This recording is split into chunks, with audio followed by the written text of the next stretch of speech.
Vamos lá? Bom dia. Um pouco atrasado, mas por um bom motivo. Então, vamos falar um pouquinho hoje sobre síndrome das pernas inquietas.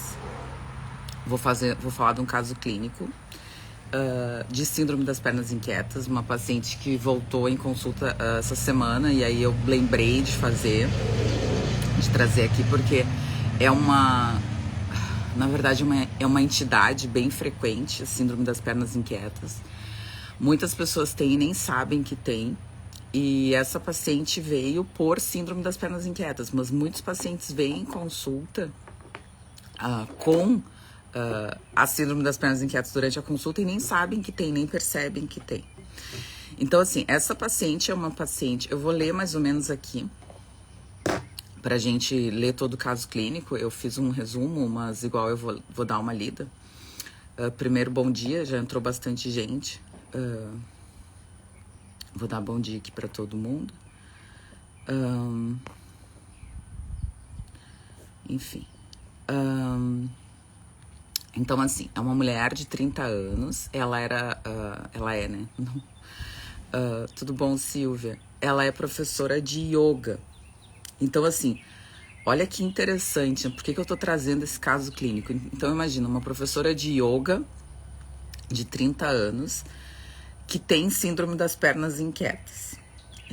Então, eu achei bem interessante, assim, porque a gente tem aquela ideia, né, aquela visão de que a pessoa, o profissional da yoga, e na verdade, não é uma verdade absoluta, mas é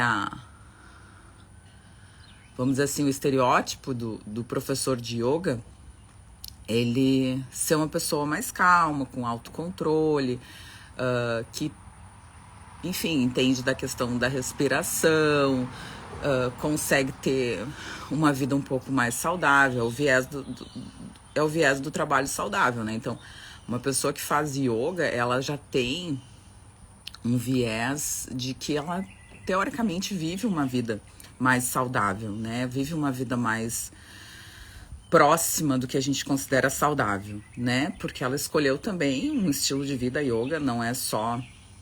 Eu falo isso, né? Yoga não é só uma atividade física. Yoga é um estilo de vida. As pessoas vivem o yoga, né? Então, acho interessante que a gente consiga perceber que muitas vezes não é só uma coisa, são vários fatores. Então, uma pessoa que é professora de yoga e tem síndrome das pernas inquietas, não é comum. Não que não seja comum, mas a gente não pensa, né, nessa pessoa, nesse profissional, como alguém que possa ter síndrome das pernas inquietas. Então, assim, ela veio, então, em função disso, né? Então, ela tinha relato de, nos últimos 10 anos, ela começar a perceber que ela tinha síndrome das pernas inquietas.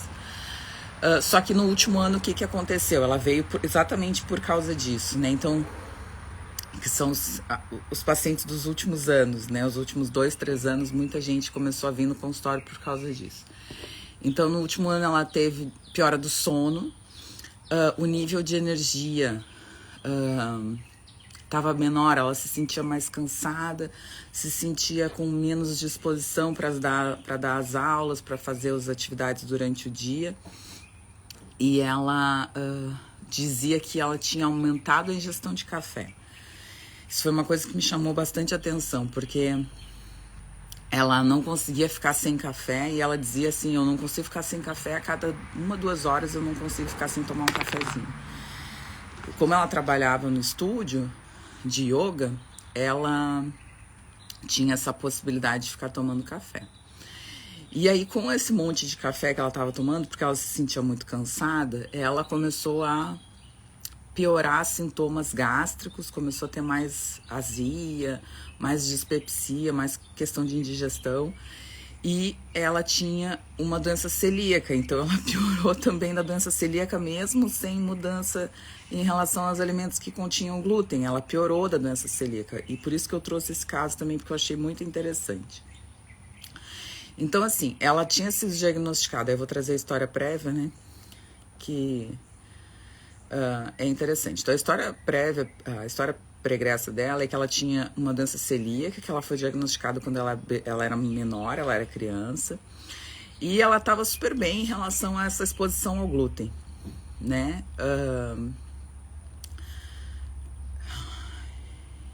Além da questão do glúten, ela não comia, eu anotei aqui que eu tô olhando. Laticínios, então ela não comia laticínios. Ela comia vegetais, enfim. Algumas vezes ela fazia receitas sem glúten. Tinha uma alimentação com peixe, frango, na maioria das vezes. Não comia muita carne. Isso é o estilo de vida do professor de yoga, né? Eles têm uma tendência a ser mais talvez ovo vegetariano, né? Então ela comia muito mais frango e peixe do que carne vermelha. Ela não comia carne vermelha. E ela fazia exercícios, então, 7 vezes por semana e bebia bastante água, né? Então, uma paciente que tinha... Bom dia, tudo bem, Zivani? E ela bebia água bem. Então, assim, várias coisas interessantes. Então, a paciente, vamos lá, recapitulando que já entrou bastante gente. A gente tá falando sobre síndrome das pernas inquietas, é uma paciente de 30 anos, professora de yoga, há 10 anos com síndrome das pernas inquietas, só que veio por sintomas no último ano de insônia, muito cansaço, dependência de café, se sentia... pior dos sintomas da doença celíaca, se sentia com mais gastrite, mais dificuldade digestiva, tinha doença celíaca desde a infância, fazia atividade física regular todos os dias, fora da yoga isso aí também, tá? Ela fazia musculação e tinha uma boa ingesta de água, tá? Então, um caso bem interessante que a gente vai ver. Aí...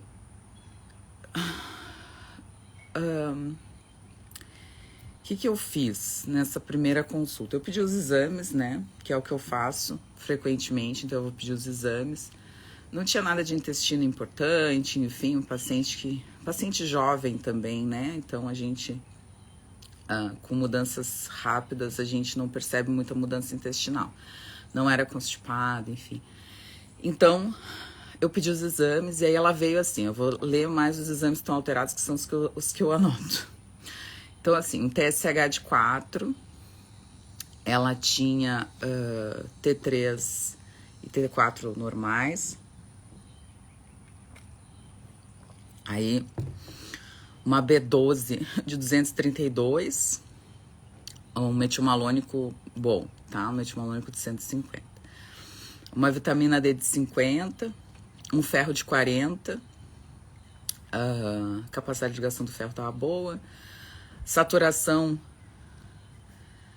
ferritina 13, saturação transferrina baixo, e era isso. Pedi o exame de fezes, tá? Tinha uma IgE secretora super alta, tinha elastase normal,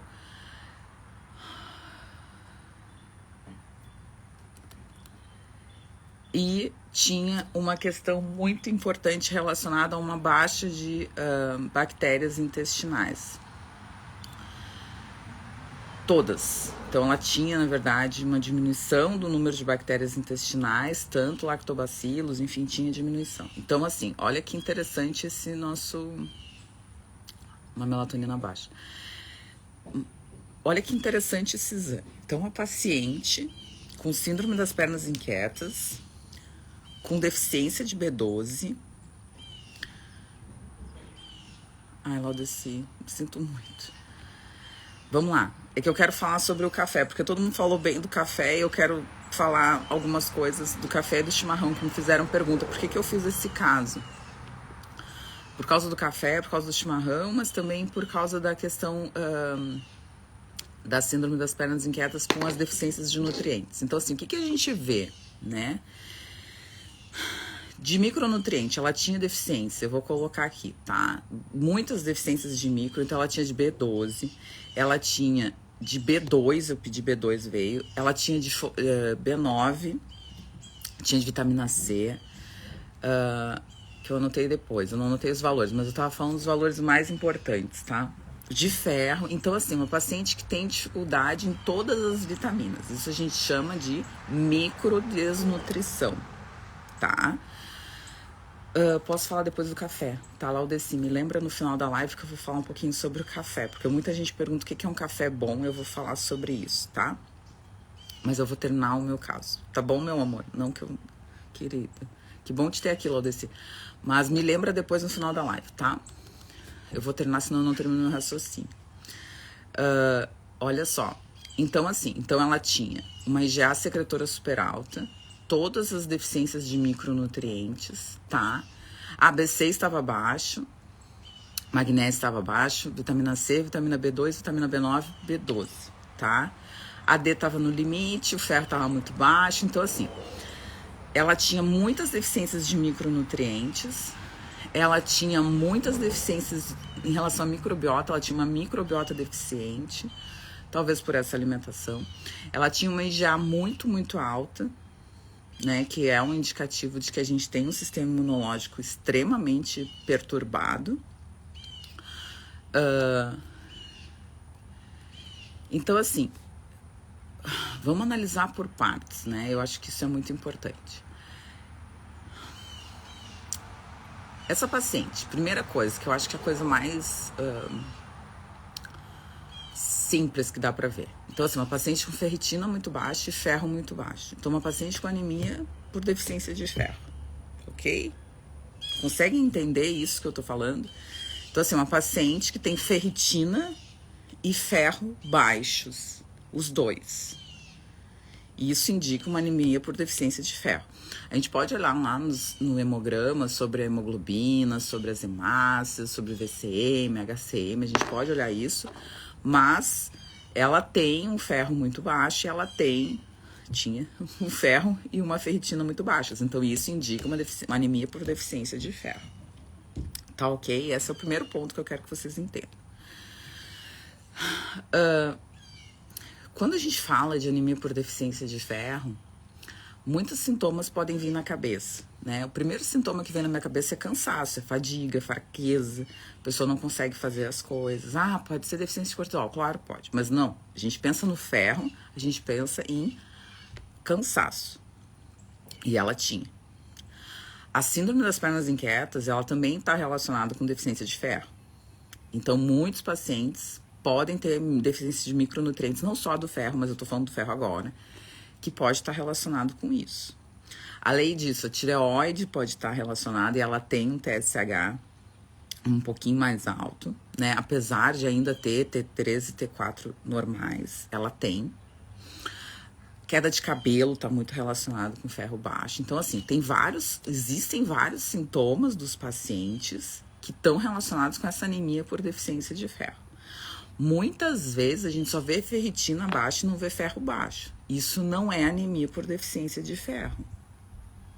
Eu não vou entrar no mérito da ferritina, eu já fiz várias lives sobre ferritina, tem muito material na internet sobre ferritina.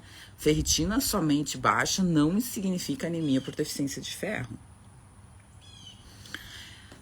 Bom, vamos voltar. Então, ferro baixo, ferritina baixa, anemia por deficiência de ferro. Cansaço, queda de cabelo, alteração da tireoide, síndrome das pernas inquietas. Então, tem muitos sintomas. Então, ela tinha, tem que tratar. Segundo, a gente tinha, então, um baixo nível de bactérias intestinais. Então, ela tinha uma microbiota deficiente. O que eu acho importante? Quando a gente tem uma microbiota deficiente e uma IgA muito alta, a gente tem um alto grau de inflamação intestinal, tá? Isso é importante que se fale. Então, paciente com IgA muito alta e uma baixa diversidade microbiana tem um grau de inflamação intestinal, isso é fato, tá? Bom, isso a gente só vê no coprológico, tá? Não tem como adivinhar. Então, eu quero saber como... Não tem como adivinhar. Não tem, eu não adivinho. Não faço imposição das mãos, eu faço exame. Quando... O que é importante a gente dizer? Quando a gente tem uma IgA alta, uma microbiota baixa em diversidade, a gente tem uma baixa digestão e uma baixa absorção. As bactérias são fundamentais no processo digestivo. E o alto grau de inflamação prejudica muito o processo digestivo também e absortivo, por consequência. Então, eu acho que entender isso é fundamental.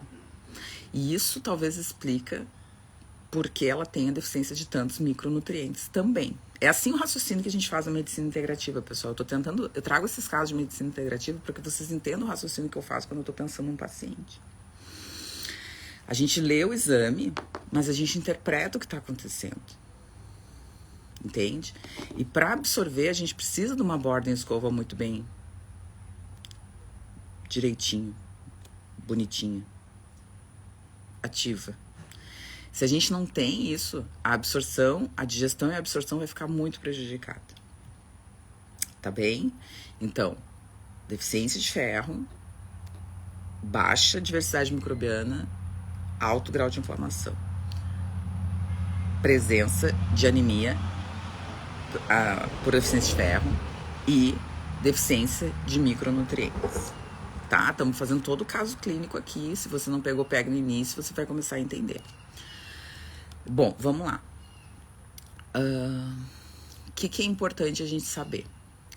As bactérias intestinais, eu fiz uns tópicos, estou anotando ali, tô só vendo porque senão me perco, porque é muita informação. As bactérias intestinais, elas são responsáveis pela produção dos ácidos graxos de cadeia curta no nosso intestino, que são fundamentais para o bom funcionamento das nossas células intestinais. Não só para células intestinais, tá? Porque a gente produz butirato, a gente produz acetato, a gente produz propionato.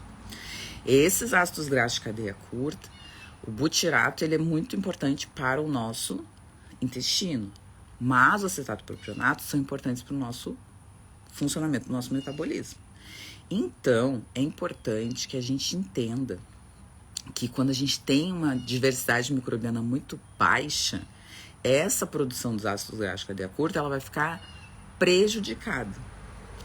Ficando prejudicada, as nossas células intestinais não vão ter o mesmo aporte que poderiam ter, que deveriam ter, e elas não terão uma funcionalidade normal, vamos dizer assim, ou elas não conseguirão ter um processo de regeneração, porque a cada 3 a 5 dias elas têm esse processo de neoformação de novas células, porque o intestino está sempre se renovando, da melhor forma possível.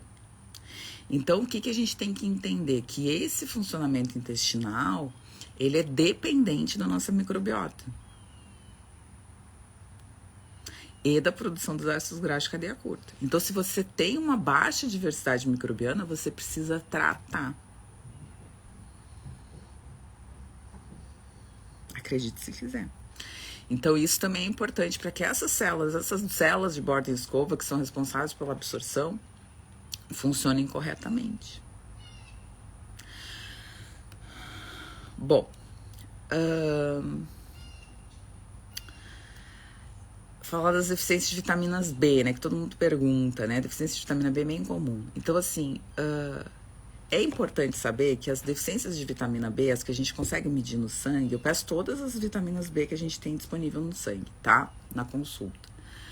Essa paciente tinha deficiência de B9, deficiência de B12, deficiência de B2, enfim. Então, essa paciente tinha várias deficiências nutricionais, tá? Bom, o que é importante? Que essas deficiências nutricionais de B2, de B6, de B9, de B12, elas são super importantes também para a conversão de ferro. Porque o ferro que essa paciente estava ingerindo, eu vou fazer um vídeo sobre isso, eu tenho que anotar, porque já é a segunda ou terceira vez que eu falo isso. Falei para as pacientes essa semana e eu anotei que eu ia fazer o vídeo. Vamos lá. O que é importante? Rosane, deixa na caixinha aqui, posso te pedir, meu amor, desculpa, tá? Tudo bom, querida? Bom dia, meu amor. Deixa nesse balãozinho aqui com esse pontinho de interrogação que eu vou responder essa pergunta. É bem interessante, tem tudo a ver com a live hoje, tá? Que bom que tu fez essa pergunta, te agradeço demais. E eu vou responder porque eu acho que tem tudo a ver com a live. E a nossa amada, que eu me esqueci o A Laudeci também. Laudeci, por favor, deixa na balãozinho ali que eu vou responder, tá? Que aí eu respondo essas duas dúvidas e a gente termina a live, tá bom? Eu só vou terminar o caso clínico porque eu anotei, porque eu ando muito dispersa. Eu fico falando e eu começo a falar e acabo me perdendo, tá? Então, assim, o que é importante? Essa paciente, ela não comia carne vermelha. Então, o que acontece? Quando a gente não come proteína de origem animal do tipo vermelha, carne vermelha, a gente só come carne branca ou proteína de origem vegetal, existem dois tipos de ferro, o ferro férrico e o ferro ferroso. O nosso intestino, ele precisa converter o ferro que não é o ferro absorvível num ferro absorvível. Eu quero que vocês entendam isso. Então, o ferro do feijão, quando dizem para vocês,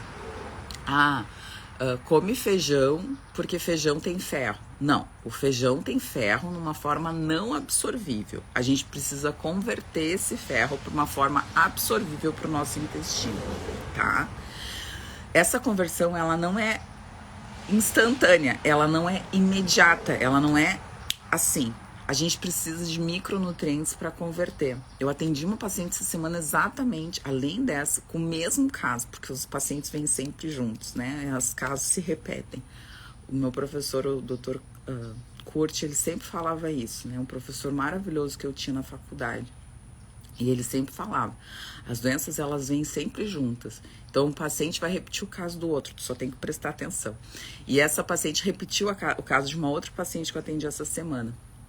Por quê? Porque muitas vezes o paciente não come carne vermelha e aí ele tem uma baixa absorção de ferro. Por quê? Primeiro, porque o ferro não é o ferro absorvível. Segundo, porque a conversão do ferro da forma inabsorvível para a forma absorvível é deficiente. Por quê? Porque ela não tem vitaminas do complexo B. Então, a vitamina B6, ela é super importante, a vitamina B9, ela é super importante, a vitamina B12, ela é super importante para essa conversão do ferro para ferroso. Então, se você não tem um bom aporte de micronutrientes, principalmente das vitaminas do complexo B, você não consegue converter e você não vai absorver o ferro, mesmo que você queira. Isso é muito importante que se diga. Por quê? Porque muita gente fica nessa ideia de que vou comer mais ferro, vou comer com vitamina C, vou comer com couve, vou comer com... Não converte, amor, porque tu não tem, o corpo não funciona assim. Não é só comer que absorve. Então, essa paciente, ela já tinha essa deficiência em relação ao que ela comia e, consequentemente, nessa conversão também. Então, assim, além disso, né, magnésio era baixo, enfim, ômega 3... ela tem o exame, no Brasil a gente tem hoje o exame para saber o quanto de ômega 3 e ômega 6 a gente tem, que é bem interessante. Eu pedi para ela esse exame, ela realmente tinha uma baixa proporção de ômega 3 para ômega 6. Então, o ômega, por que eu pedi? Porque a síndrome das pernas inquietas, ela está muito relacionada com deficiência de ômega. Então, assim, vamos resumir, tá? Porque são gorduras boas. Ômega, magnésio, vitaminas do complexo B, ferro, diversidade microbiana, marcadores inflamatórios intestinais, alimentos inflamatórios. Tá? Síndrome das pernas inquietas, estamos resumindo aí em alguns tópicos que precisam ser bem vistos pelo paciente. Tá? Então, assim, o que eu tô dizendo? Que a gente começa por aí, tá? A gente vai começar o tratamento por aí. Então, coisa simples, tudo simples. Ômega, magnésio, vitaminas do complexo B. Olha, até apareceu um negócio aqui que eu não sei o que é. Não apareceu um negócio aqui que eu não sei o que é. Apareceu, pratico modulação da microbiota. Vocês viram isso? Pronto, saiu, desculpa. Vitaminas do complexo B, magnésio, ômega, ferro. E modular a microbiota. Então a gente tem bastante coisa para fazer. As pessoas dizem, porque eu não sei o que eu faço. As pessoas fazem o errado. Síndrome das pernas inquietas. Aí elas vão lá e dão GABA. Síndrome das pernas inquietas. Elas vão lá e dão hidroxitriptofano. Enfim. Começa pelo simples. Começa pelo básico. Começa pelo que tá faltando. Retira e repõe o que tá faltando. Esse é o primeiro passo. Bom, o que eu fiz? Vamos lá. Ômega. Então eu comecei com alta dose de ômega. Eu botei na forma líquida. Não sei porque eu botei na forma líquida pra ela. Às vezes me dá uns insights, mas eu botei na forma líquida. Acho que talvez ela tenha pedido. Nessa paciente, por que eu trouxe esse caso? Essa paciente, eu passei probiótico.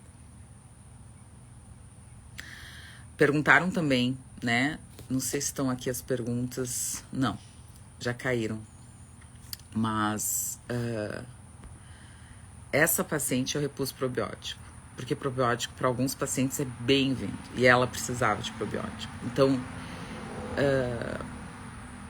eu realmente falei sobre os probióticos, falei sobre alguns alimentos, que é a pergunta que a querida da Rosane fez, né? Como a alimentação se trata a diversidade das bactérias, eu vou falar sobre isso. O que eu orientei para ela de alimentos.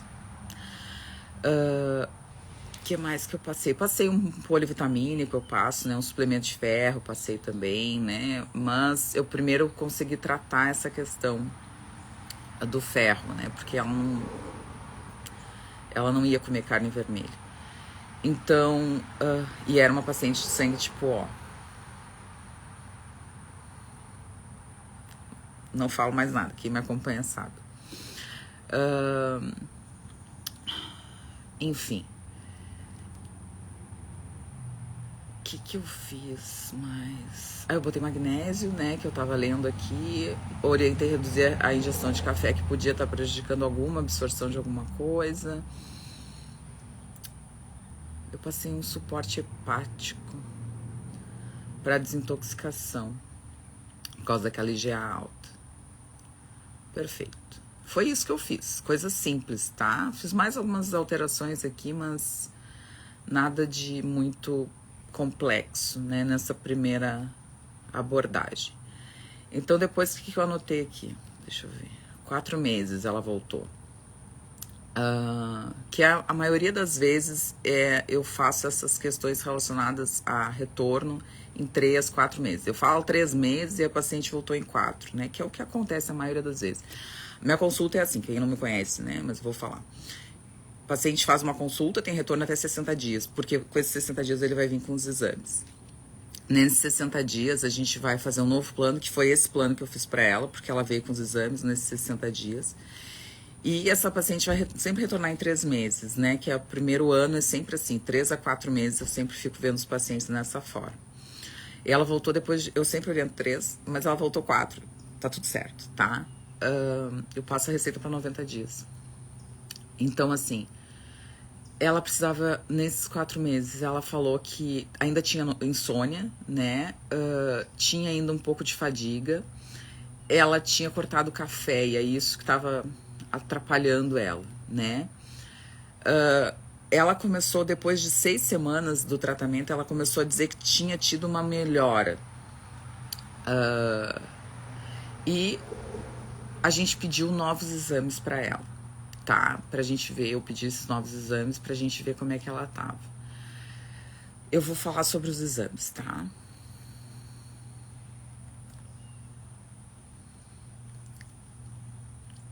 Vamos lá. Então, assim, TSH, eu anotei, porque eu anotei o que realmente tinha mudado, tá? TSH de 4 foi para 1,89. A B12 foi para 600, 576. O metilmalônico se manteve. O ferro, que era o que eu queria. Vitamina D eu passei também, tá? Mas a vitamina D ficou em 68, era 50. Não passei dose alta. E o ferro, de 41 que ela tinha, foi para 83. E o que eu quero mostrar é da ferritina e da saturação da transferrina. Ela foi para 25 de saturação e para 53 de ferritina, que são valores bem bons, tá? O RDW continuava alto. Bom, e aí depois, nessa outra consulta, depois de 6 semanas, que foi, ela voltou em 2 meses, né? Depois com os novos exames, que é o que eu faço. Então, consulta 60 dias com exames, né? Ela melhorou muito dos sintomas, né? Com esse tratamento que a gente tinha acompanhado. O que eu anotei aqui? Isso aí, 6 semanas começou a ter melhora da fadiga e melhora da insônia, conseguia dormir. Não sentia mais tanto as pernas inquietas. A digestão estava melhor, não tinha mais sintomas dispépticos. Era isso. Então, assim, um caso que não foi um caso de cura, mas ela estava muito melhor dos sintomas. Uma paciente que realmente estava desnutrida, então o tratamento tinha que ser relacionado a essa desnutrição. Uma paciente que tinha dificuldade em comer carne e que continuou com essa dificuldade, então não tinha o que fazer. Muitas vezes a gente não tem para onde correr, não tem o que fazer. A gente tem que tratar o que dá para tratar e ponto. Eu não digo para paciente comer, eu não sou juíza, eu sou médica, então eu não falo para o paciente tem que comer carne, eu não obrigo ninguém a comer carne. Eu só falo que o que está acontecendo e o que aconteceu nos últimos anos para todos esses sintomas que ela vinha tendo. Então, eu acho importante a gente entender qual é o papel da microbiota, qual é o papel da inflamação, qual é o papel da desnutrição, qual é o papel de cada nutriente. E, principalmente, os sintomas relacionados a esses papéis, né? Porque muitas vezes o paciente não tem essa noção. Então, é muito interessante que a gente perceba isso, que a gente mostre isso para o paciente e, principalmente, que a gente relacione isso com tudo que está acontecendo. Eu não repito coprológico. Eu só repito que está alterado no coprológico quando a gente faz algum tratamento. Então, assim, o paciente tem helicobacter, o paciente tem giardia, o paciente tem excesso de gordura nas fezes, eu peço. O paciente tem calprotectina, eu peço. O paciente tem sonolina muito alta, eu peço novamente. Se o paciente tem alguma questão relacionada principalmente a questões muito específicas de microbiologia, assim, de alteração de alguma bactéria, eu peço de novo, ou de algum parasita, eu peço de novo, mas é isso, a gente não repete coprológico. Coprológico não é um exame para pedir toda hora, é um exame para a gente ter a ideia do que está acontecendo e tratar. E quando a gente trata melhor os sintomas, então não precisa ficar repetindo. Algumas coisas específicas eu peço, mas não é tudo. Tá bem? Gostaram do caso clínico? Olha, bastante gente entrou.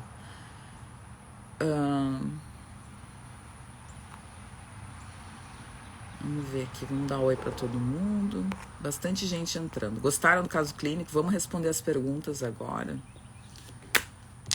Me digam se vocês gostaram.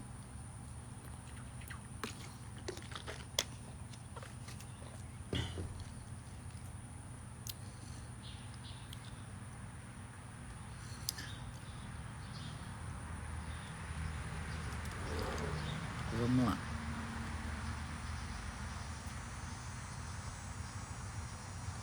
Oi, querido.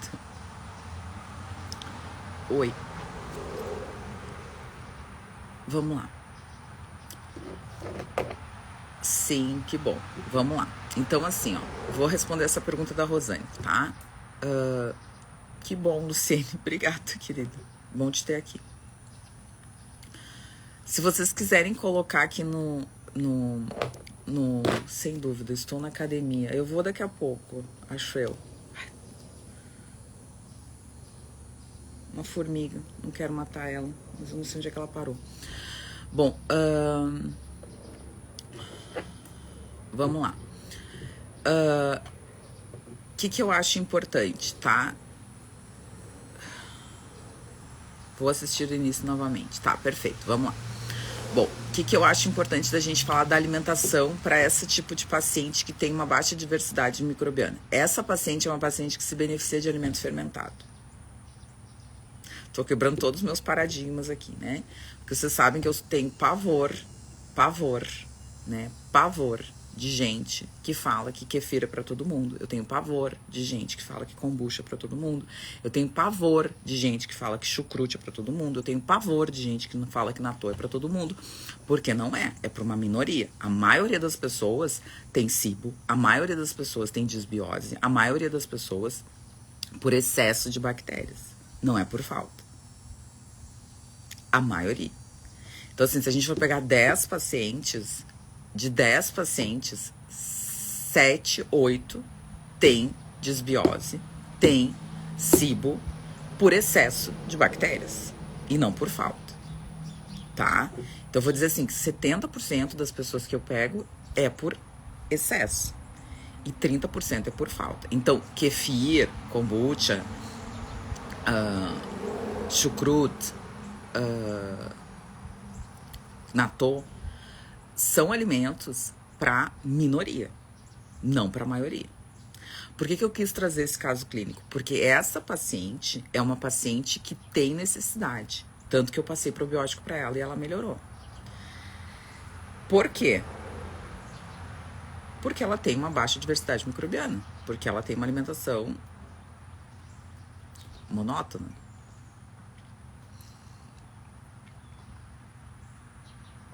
Então, ela precisou. E ela precisa de diversidade de alimentos, assim como ela precisa de diversidade de bactérias.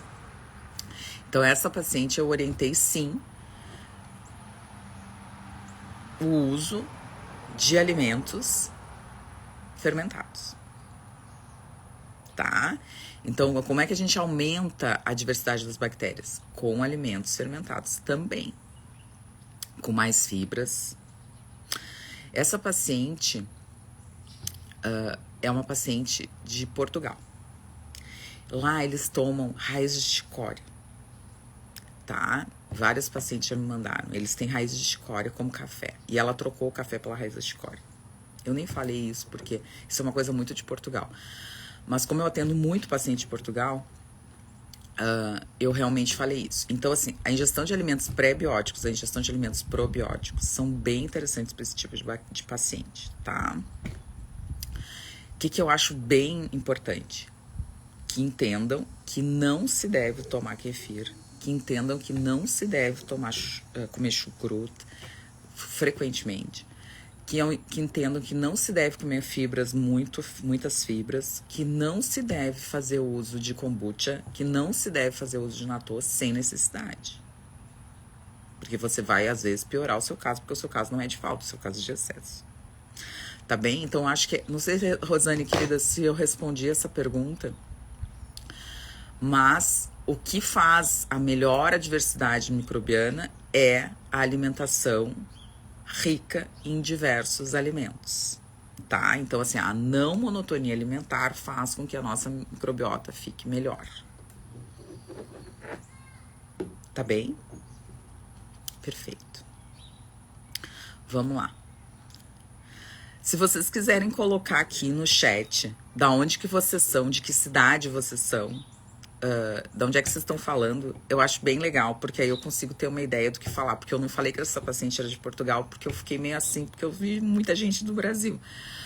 Mas, enfim, se vocês quiserem colocar aqui no chat, na telinha, de onde é que eu sou, de onde é que eu tô falando e tal, só pra eu ter uma ideia, eu acho bacana, eu acho bem legal, tá?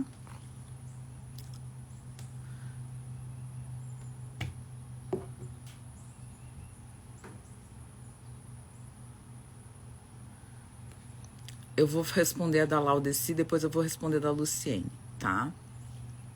Eu estou morando em Fortaleza, mas sou do Sul. Querida, morando bem. Campina Grande, olha que legal, lá na Paraíba, pô, que legal. Olha, de Joinville, olha que legal. De Torres, olha, eu adoro Torres. Estou em Rio Claro, Pulso RC São Paulo e ano que vem em Portugal também. Olha que legal! Eu em Salvador, olha que bacana.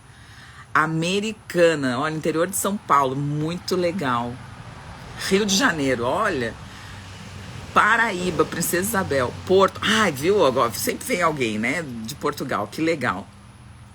Passo Fundo, morando em Pelotas. Eu fiz 4 anos da minha faculdade, eu fiz em Pelotas, que legal.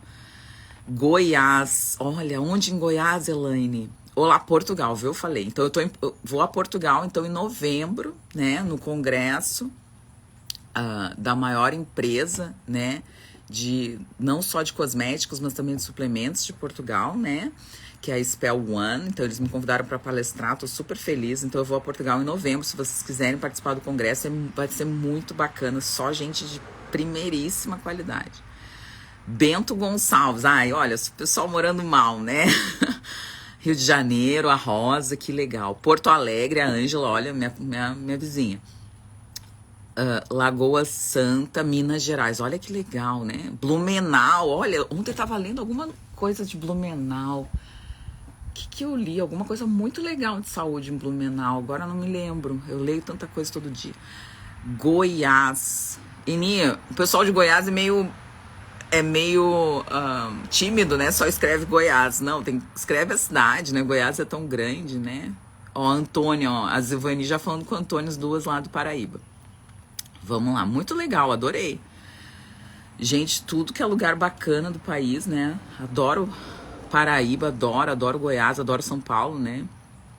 Santa Catarina, Rio Grande do Sul, muito legal. Fortaleza, perfeito, muito legal, adorei. Bom, Ipameri. Olha, essa eu nunca ouvi. Elaine, vamos ver aqui onde é que é Ipameri. Ipameri, Goiás. Meu senhor, bem pequenininho. Ipameri é um município no sudeste do estado de Goiás, a população de 27 mil habitantes e é um grande produtor de soja, milho e de pecuária. Então, que guia o nosso país, né, que é o agronegócio, né? Que bacana, olha só. Tem uma igreja bem bonitinha. Paróquia Catedral Divino Espírito Santo. Bem legal. Viu? Já sei onde é que é Ipameri. Muito legal. Perto de Caldas Novas. Vamos ver aqui, ó. Caldas Novas. Eu não fui a Caldas Novas. É perto de Caldas Novas. Bem legal. Santo Antônio do Rio Verde. Itumbiara, Goiânia. É longe de Goiânia. Ah, é pertinho de Minas, né? Bem legal. Rio Verde, né? Rio Verde todo mundo vai. Rondonópolis, olha só. Bem legal. Bem bacana. Anápolis sim. Tinha uma colega de Anápolis. Tive uma colega na faculdade de Anápolis, né? Onde é que tá Anápolis? Anápolis é ali em cima de Goiânia. Onde é que tá? Aqui, achei. Anápolis em cima de Goiânia. Que legal, adorei. Lisboa, querida. Santos, olha, Santos, maravilhoso. Distrito Federal, olha que bacana. Iracemápolis, meu senhor. Vamos ver onde é que é Iracemápolis. As que eu não conheço eu vou procurar. Iracemápolis. Ah, mas Iracemápolis é pequeno, hein, amor? Meu senhor. Tem que atualizar o Wikipedia de Iracemápolis, porque Iracemápolis tem bem pouquinha coisa escrito. 24 mil habitantes, município do estado de São Paulo, e é a cidade do jogador de futebol do Elano, o queridão, né? O Elano. Iracemápolis.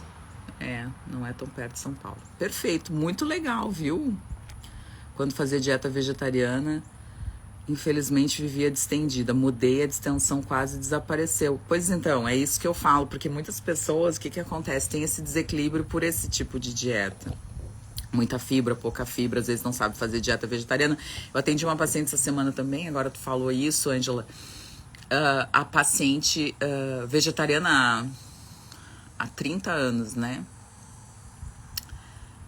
Ela nunca tinha ouvido falar em grão germinado.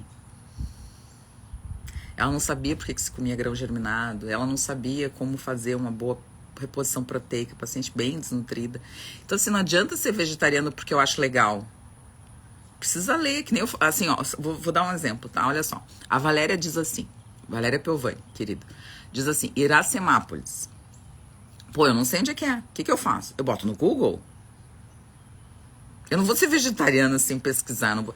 Pacientes super desnutridas, sem fazer reposição de nada. 30 anos vegetariana, sem fazer reposição de uma vitamina para contar uma história. E achando que comendo feijão com couve e laranja tava tudo certo. Pessoal, tem que ter noção do que tá fazendo com o seu corpo. Santos, litoral sul de São Paulo. Claro, Santos é maravilhoso, né? Santos é uma baita cidade, como se diz. Assisti toda a live mastigando coco. Querida, eu comi hoje de manhã. Eu comi uma pomegranate. Como é que chama no Brasil? É romã, né? Pomegranate. Romã. Porque ontem a gente foi no mercado e aí tinha uma romã. Coisa mais linda. Ela olhou pra mim, eu olhei pra ela. Ela olhou pra mim, eu olhei pra ela. Ela era a única. Ela tava ali me esperando. Ela tava dizendo pra mim que era pra eu pegar ela.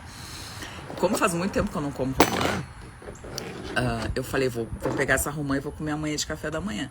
Romã é um dos alimentos uma das frutas mais completas em em fitosteróis. Romã é uma fruta muito, muito nutritiva. Romã é uma fruta boa para anti-aging. Eu posso fazer uma live sobre romã. Eu andei lendo muito sobre romã, porque aqui nos Estados Unidos eles estão fazendo muita coisa para romã, com romã. Então, a melhor coisa que tem é comer a fruta, né? E eu comi a fruta. Mutuípe. Eu não posso ficar lendo esse monte de nome que eu não conheço, pessoal. Eu conheço algumas coisas. Nunca tive paciente Mutuípe. Mutuípe. Bahia. Que legal. Ai, bem pequeno também. Nossa, que lindo o Mutuípe. Capital do cacau. Olha só que linda. Ai, Bahia é tudo de bom, né? Tem uns cacau, né? Ali no centro da cidade. Olhei as fotos aqui.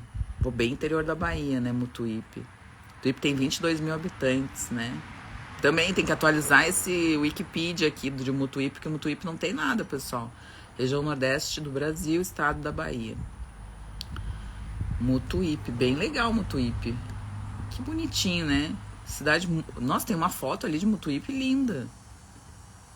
Tem um riozinho, acho que passa ali no centro da cidade, tipo uma cachoeirinha, assim, uma coisinha bem bonitinha. Que legal. Muito, bem bacana, viu, Gil? Um beijo pra ti, querida, muito legal. Pouso Alegre, então, conheço. Maceió, né? Guaratinguetá, Luciene nasceu. Riviera de São Lourenço. Olha só, o Francis tá mal, né? Francis Dirício. Deve ser Francis, né? Riviera de São Lourenço. A minha filha tem o nome de Fernanda porque eu tenho uma grande amiga que chama Fernanda, que ela ela não é de São Paulo, ela é de São Luís do Maranhão, mas eu conheci ela em São Paulo quando eu tava lá na residência. E a Fernanda, ela casou com um rapaz da Riviera de São Lourenço. Então a gente ia pra lá, né, quando a gente tava na residência, porque ela tava namorando, ela não era casada, né, com ele. E a gente ia pra lá. Então eu fui alguns finais de semana pra Riviera de São Lourenço. Então eu conheço a Riviera, muito legal. Romã, perfeito. Quem não tem tireoide, repor T4 basta? Não. Engraçado, eu não como romã, só fazia chá. Agora eu vou comer. Ai, eu adoro comer romã, eu adoro. No final do ano, eu vou contar uma coisa pra vocês que são do Brasil, né? No final do ano, a Cacau Show, ela faz porque a romã é a fruta da sorte, né? Acho que é, não vou falar bobagem. Não posso falar bobagem, porque eu não falo nada que eu não sei. Sorte romã, deixa eu ver. A fruta, deixa eu ver. Sim, é o símbolo do ano novo, da sorte, a fruta da sorte e do amor. A romã é a fruta, viu? Eu não falo nada que eu não tenho certeza, pessoal. Eu vou dar uma procurada. A fruta do ano novo é a romã. E a Cacau Show, ela faz um bombom com romã dentro. Com, tipo como é que chama? Um docinho, assim, de romã, tá? E eu acho que é um dos chocolates mais gostosos que a gente tem no Brasil. É esse, que é de edição especial do final do ano da Cacau Show de romã. É assim, ó, é de comer rezando. É um negócio muito gostoso. Romã é muito bom, é uma fruta muito versátil, né? Então, assim, eu como, porque eu acho super gostoso e porque ela tem um monte de benefícios. A gente pode fazer uma live, posso postar. Vou procurar alguma coisa sobre pomegranate e vou colocar lá no meu grupo do WhatsApp, tá? Prometo. Mas é a fruta do ano novo, então ela é a fruta da sorte, ela é a fruta do amor, né? O amor é bem legal. Então, engraçado, eu não como. Que bom, né, Rosa? Fiquei muito feliz. Tomara que tu gostes. Tem que estar bem docinha, tá? Terra do cacau, bem ladeira e bem pequeno. Querida, é a terra do cacau. Eu vi, tinha uns cacau ali, né? Diz assim, Mutuípe, cacau, né? Achei bem legal. Buenas, vamos lá. Vamos terminar aqui a pergunta da Laudeci, porque, viu, eu fico falando as coisas e eu esqueço. Meu filho toma muito café solúvel, está com crise de epilepsia. Tem alguma coisa a ver? Tem. O café solúvel, Laudeci, tem muito paciente que toma, tá? O que a gente só vai... Eu vou dar algumas dicas só a respeito do café, tá? Primeiro, sempre café passado, tá? Então, assim, compre o café. Se você tem o grão, moa o grão. Se você pega e compra ele moído, tá tudo certo, tá? O que é o importante do café? Não, além da qualidade, é a quantidade. Tá? Então, assim, um café de boa qualidade. Ah, tem que ser café gourmet. Olha, tem que ser café gourmet, infelizmente. Esses melitão aí de combate, aí que a gente chama, isso é café de combate. Na Colômbia é a terra do café, né? Na verdade, o Brasil é o maior produtor de café do mundo. A Colômbia não é o maior produtor. A Colômbia tem cafés de excelente qualidade também, mas eu acho que vários cafés brasileiros não ficam atrás de um Juan Valdez, tá? Que é o café mais comum da Colômbia. De café eu entendo. Acho um pouco, né? Vamos lá. Então, assim, o que eu acho importante? De café, o importante é que a gente tenha um café de qualidade no filtrado, tá? Então, assim, não façam café de cápsula, não façam café de expresso nas cápsulas, né? Façam café filtrado. Querem fazer o café na prensa, um café expresso? Sim, só que eu acho que fica muito forte. Então, assim, tu já vai perder a tua quantidade, porque a quantidade é o que mais importa, além da qualidade, eu acho.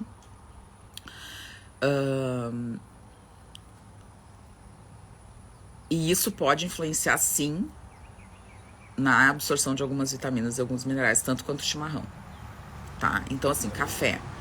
Toma de manhã, para 2 da tarde, tá? Quer tomar um cafezinho depois do almoço, não toma expresso, toma um cafezinho passado depois do almoço. Se eu vou num restaurante e eu peço café e eles dizem que café expresso, eu não tomo. Eu não tomo café expresso mais, eu só tomo café passado. E eu não tomo café forte, eu só tomo café fraco. Então eu consigo tomar mais café, um café de qualidade. E, enfim, acho que isso é uma coisa bem importante, tá? Então, assim, café solúvel, ele tem mais... Isso não sou eu que tô dizendo, isso a literatura traz. Café solúvel tem mais presença de fungo, tá? Então, assim, se quer tomar café solúvel... Minha mãe só toma café solúvel, tá? Minha mãe não toma café passado. Aí eu falo, bota uma colher de chá...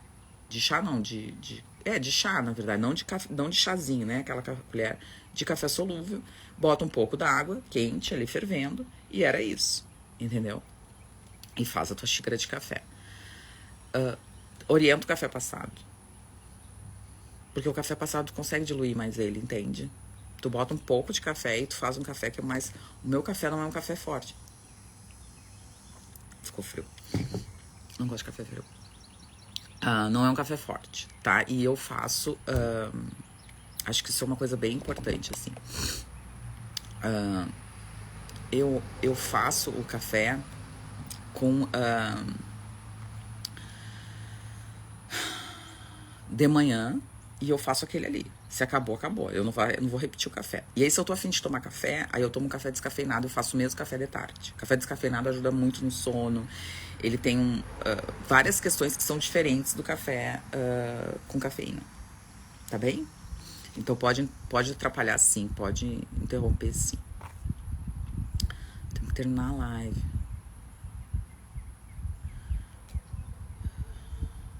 Bom dia, doutora. Tenho anemia, tenho ferritina baixa, ferro e hemoglobina, anemia. Consegui controlar minha imensa menstruação, sou muito carnívora. Tomei Noripuruna V, de vez em quando mastigável. Tem algo a mais que posso fazer? Como de tudo, muita salada. Então, assim, se você controlou a causa principal, é que assim, nenhuma doença, vou falar de novo, nenhuma doença tem a causa única. Então, assim, você não tem anemia por deficiência de ferro só porque você tinha uma menstruação violenta, tá? Então, assim, você controlou a menstruação, ponto. Melhorou a anemia. Isso é fato, é óbvio, porque a principal causa era aquela ali. Agora você tem que entender por que o seu ferro continua baixo. A sua absorção do ferro tá ruim. Por que a sua absorção do ferro tá ruim? Esse é o raciocínio da medicina integrativa, pessoal. Por que a sua absorção de ferro está ruim? Esse é o primeiro ponto. Segundo ponto, você pode ter algo a mais nesse intestino que prejudica a absorção do ferro, além de todo o metabolismo do ferro? Algum parasita, algum excesso de toxina, alguma dificuldade hepática? O que está levando a tudo isso? Você precisa investigar. É o tratamento da causa, pessoal. Eu bato na mesma tecla sempre, Luciene. O tratamento da causa. A principal causa provavelmente era o aumento do seu ciclo. Essa menorragia, essa metrorragia, menometrorragia, enfim, o que você quisesse chamar, não sei quantas vezes era no ciclo, quantos dias eram, se tinha spot, se tinha vários tipos, enfim, são várias definições para sangramento anormal. Mas se você resolveu isso, tem um marcador inflamatório aí envolvido, enfim, tem várias outras coisas. Mas eu acho importante você identificar, você saber as outras causas, né? Porque a maioria das pessoas tem deficiência na absorção do ferro. Por os fatores que eu falei ali. Volta ali na live e dá uma olhada. Tá bom, amor? Obrigada, eu adorei a tua pergunta, Luciene. A Luciene que tá falando, não sei de onde me esqueci, desculpa.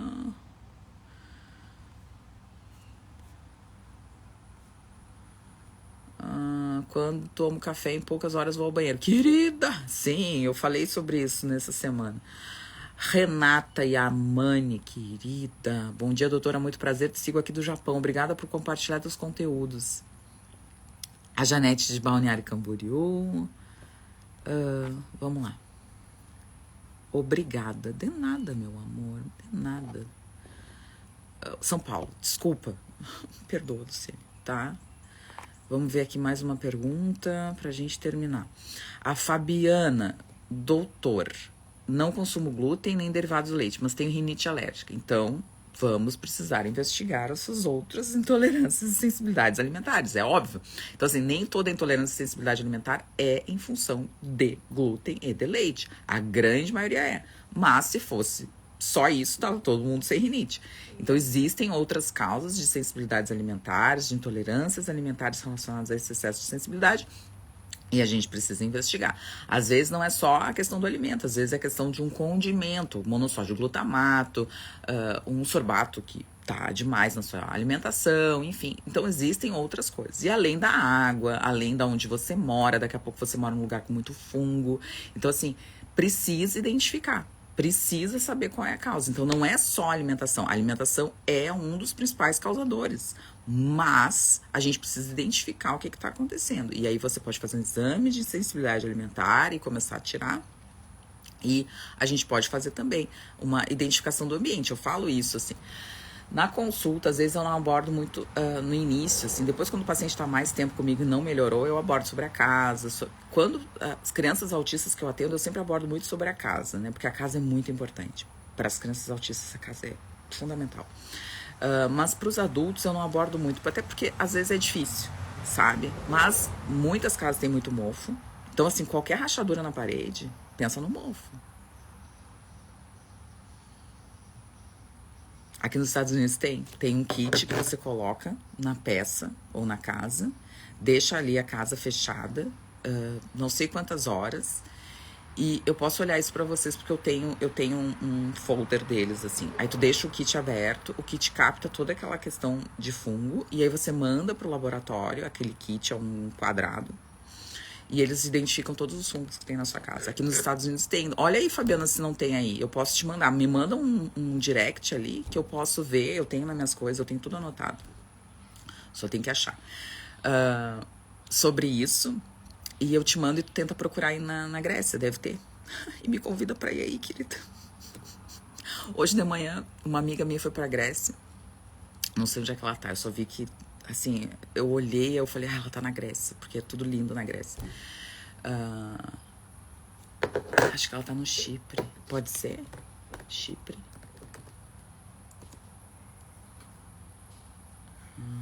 Chipre.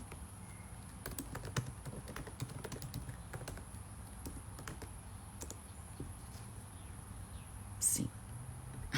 no Chipre. Bacia do Levante, Mar Mediterrâneo. Acho que ela tá no Chipre agora. República do Chipre. Eu acho que foi isso. A coisa mais linda. Tudo é lindo. Preciso disso aqui em Pelotas. Olha só. Pelotas é a cidade que mais precisa disso. Morei em Pelotas 4 anos. Eu sei precisamente. Pelotas, eu vou falar pra vocês. Eu morava num kitnet, que era só um quarto e um banheiro, tá? E tinha uma micro cozinha. Morei 4 anos nesse cubículo.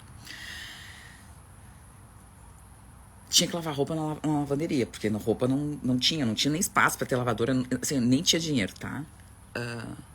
Eu lavava uma calcinha segunda, uma calcinha, não tô falando uma camiseta, tô falando uma calcinha, porque eu sempre lavei minha calcinha no banho. Enfim, sexta, a calcinha tava molhada. Essa é Pelotas. Tô mentindo? De Tissot. Não sei como é teu nome, amor. Desculpa.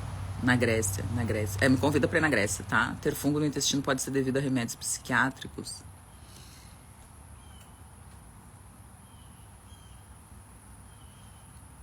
Depende muito do remédio. Mas não. Eu não vejo dessa forma. Boa pergunta. Quem é que fez a pergunta? Mônica. Depende do remédio. Se o remédio desequilibrar tanto a tua microbiota intestinal, ao passo de que tu tenha já um fungo e essa predominância do fungo seja algo extremamente... Daniela, que lindo nome. Seja realmente algo que possa provocar isso. Mas assim, você tem fungo no intestino porque a sua microbiota está desequilibrada. E porque você tem fungos presentes e você tem não sei como dizer isso, mas assim... O fungo já estava ali. Ele faz parte. Só que a sua microbiota está tão destruída que ele consegue ser predominante frente às outras. Então, assim, o remédio pode prejudicar? Pode, mas assim, não é a causa. A causa não é só o remédio. Só que quem toma remédio psiquiátrico é um paciente extremamente doente. É um paciente que não come bem, é um paciente que não pratica atividade física, é um paciente doente mentalmente. O paciente doente mental, ele não vai ter uma vida saudável, até ele não tratar a causa da doença mental, essa neuroinflamação, esse desequilíbrio de neurotransmissores, essa dificuldade que ele tem em nutrientes chegarem no cérebro. Então, assim, o paciente psiquiátrico é um paciente muito doente. Ele não tem um estilo de vida saudável. Entende? Então, são várias variáveis. Muito bem, acho que é isso. Pessoal, já são quase 10 horas.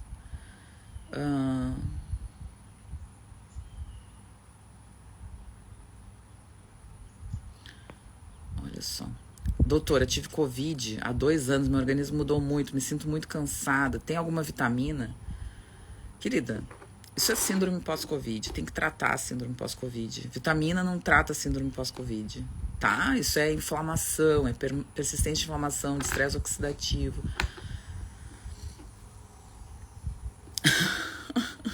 Se fosse fácil, amor, se fosse simples, tava todo mundo curado. Então, assim, quer tomar um polivitamínico? Toma. Mas não é isso que vai curar. Vai gastar dinheiro. Pede exame genético? Não. Só quando o paciente já vem com ele. O exame genético não ajuda em nada.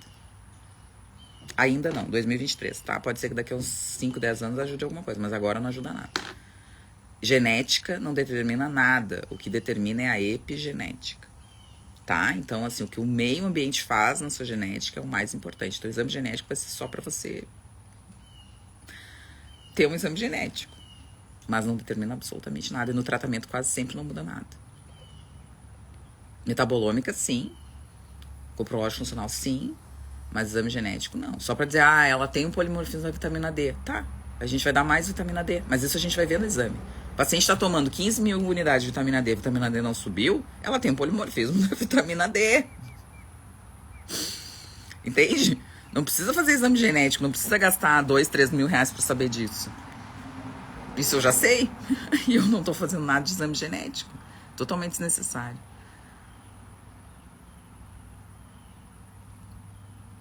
Do meu ponto de vista, tá? Do Doutora, só uma dúvida. Melhor leite de caixinha ou leite em pó?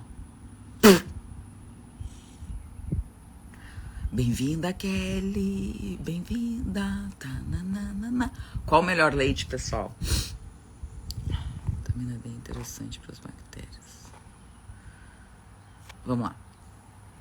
Então, Kelly, eu vou responder a tua pergunta, tá? Desculpa. Aqui é muito úmido, não sou daqui, ainda não me adaptei. Ai, amor, é mesmo, Dani? É muito úmido, querida, é um horror. Pelotas é um horror. No inverno é muito difícil. Minha filha sofre muito com asma, fungo.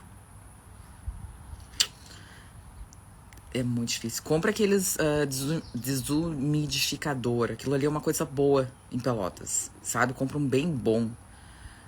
Isso ajuda bastante, tá? Então, assim, quem vive em lugar muito úmido, muito fechado, que não pega sol, investe. Se tiver que investir em alguma coisa, 2 coisas que eu acho que vocês deveriam investir. Num bom filtro de água, tá? Acho que isso é fundamental. E em pessoas que têm ambientes com fungo, um desumidificador. Acho que isso é uma coisa bem interessante, ainda mais pra tua bebê que tem asma, tá? Investe nisso aí que tu vai ver que ela vai dar uma melhorada. Óbvio que a asma tem vários componentes, como eu falei pra Fabiana. A gente tem várias causas pra asma. Mas acho que ela realmente tu pode investir num desumidificador em Pelotas. Eu acho que vale muito a pena. Querida. Guardian. Não sei. Não posso opinar sobre o Guardian. Mas acho que tem coisas bem melhores. Então, assim, vamos responder a última dúvida, Grace. Assim, ó. Quem me conhece sabe, né? Vou falar. Leite é um alimento que ninguém deveria tomar. Em pó, em caixinha. Tá? Leite é um alimento extremamente inflamatório, da forma que ele é produzido hoje. As vacas são colocadas em protocolos hormonais para manter o leite. Vocês têm que parar para pensar uma coisa.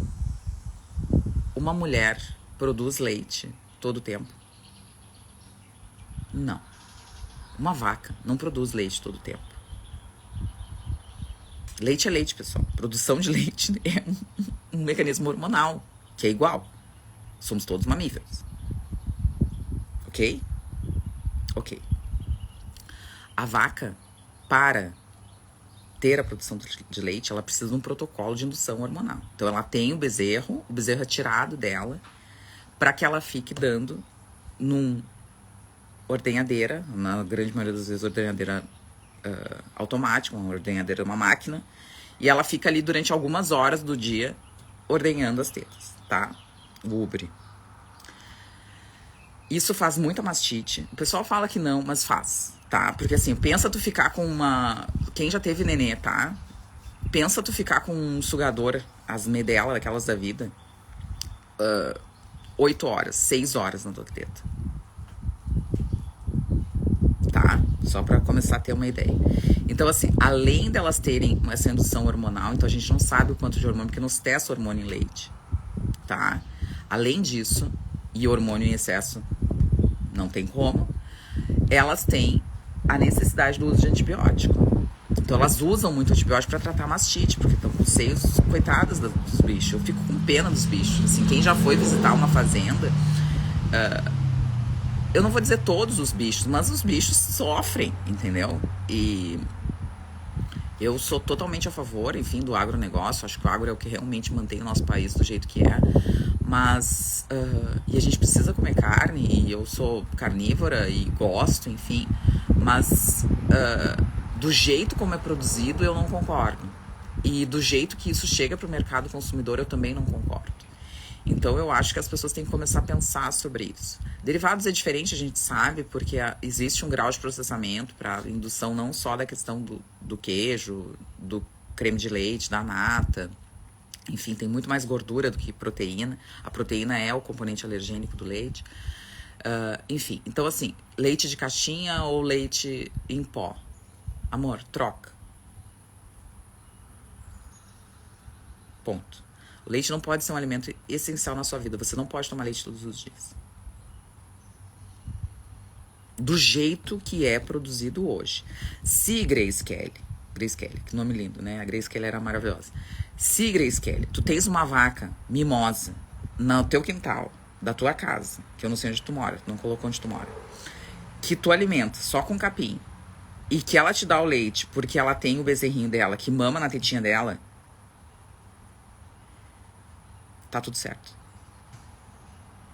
Mas eu acredito que não é o seu caso, porque tu tá falando de leite caixinha e leite em pó. Então eu acho que o teu caso é mercadão. Então se tu não tem a vaca mimosa que dá o leite porque ela tá comendo o capim da tua casa, e que tu cria ela lá no fundo da tua casa, e que ela tem o bezerro do lado, corre do leite, independente de onde vier. Tá bem? Nenhum leite. Ai, como eu amo essas pessoas. Ai, eu gosto muito de vocês. Nenhum. Olha só que legal, tá? Vou mandar um beijo aqui. A Rosane deu uma risadinha, porque a Rosane já me conhece. A Luciane, a Fabiana, a Dani, a Rosa. Te sigo aqui do Japão. Obrigado por compartilhar com a gente. Renata, a Soraya, que é a minha best, que é uma das pessoas que eu mais admiro, tá indo pro Japão. Vai fazer um trabalho bem legal pra faculdade. Leite de coco, água da Grécia, acaba com o meu estômago, viu? Ó, eu tô falando. Qual a marca do desumidificador? Qual o filtro de água que é bom? Sim, tem fator ambiental alimentar também. Estamos vendo isso. Obrigada pela dica do desumidificador. De nada, amor. Deus te abençoe. Bebês precisam de leite da mãe, não da caixinha. Aqualive, ó, muito bom. Vitor, eu gosto muito da Aqualive. Eu já comprei coisas da Aqualive. Eles usam filtro de carvão. Acho bem legal, bem acessível, tá? Então, o Vitor, maravilhoso. Brigadão, Vitor. Sensacional. Muito obrigada mesmo, de coração. Leite in natura, nenhum leite animal. Perfeito. Mas o leite in natura não gera as mesmas questões alergênicas assim. Olha isso, vamos lá. Então, assim, muito bom.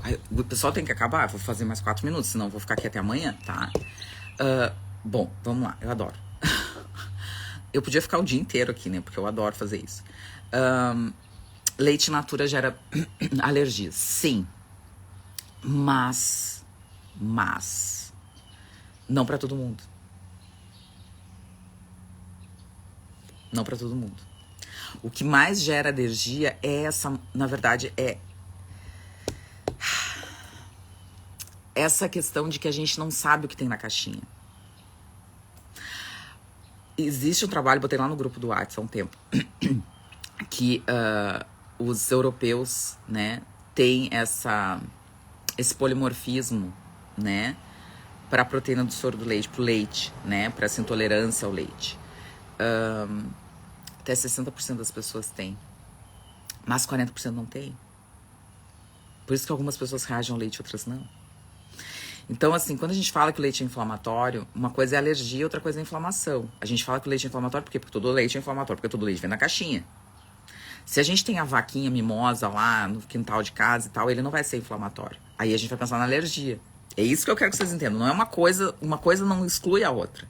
Uma coisa é a alergia à proteína do leite, uma outra coisa é uma intolerância à lactose, que eu não acredito não existe, todo mundo já me conhece, já sabe.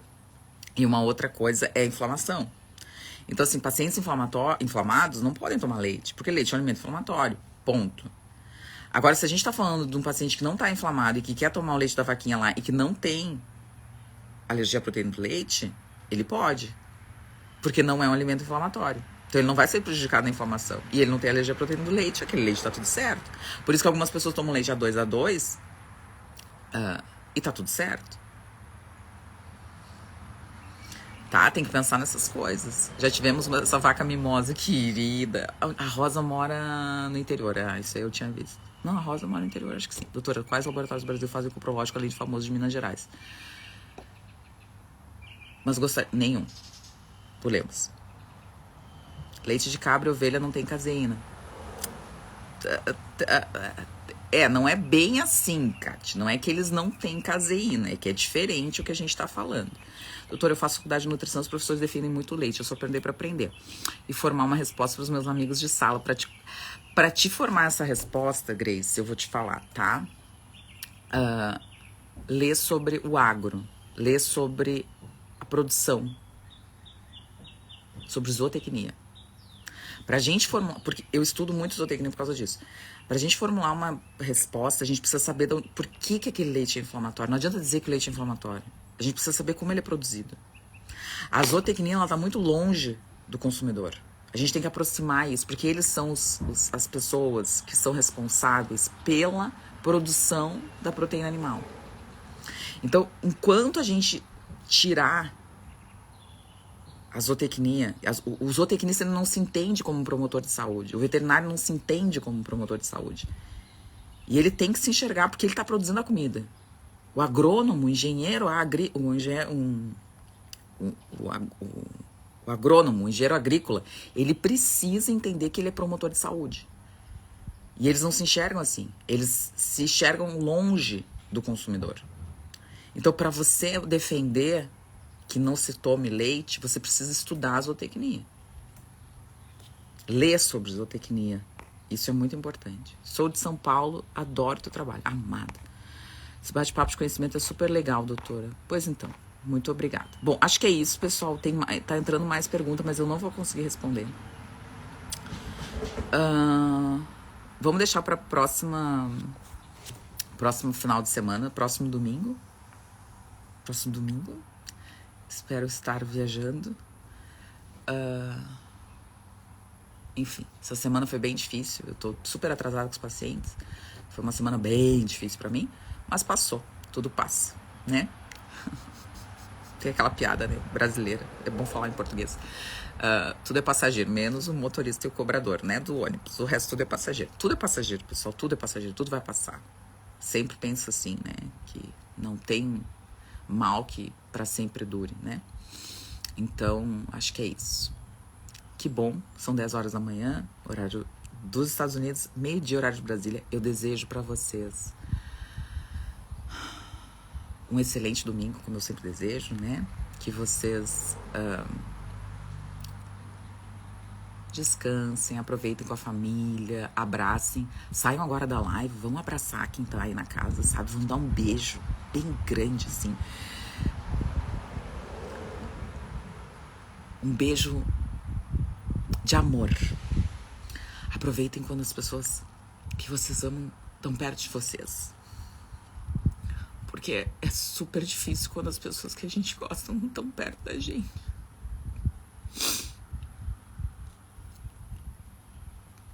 Então abracem muito, muito, muito, muito, muito os filhos de vocês, o marido, a mãe, o pai. Abracem, abracem, beijem.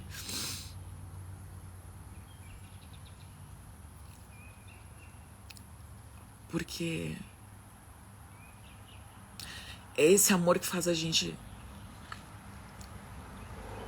ser cada dia melhor. Tá bem? Um beijo, fiquem bem, um bom domingo. E saiam daqui e vão lá abraçar alguém. Tá bom? Um beijo, fiquem bem. Até domingo. Até quinta, porque quinta tem Quintas com Saúde.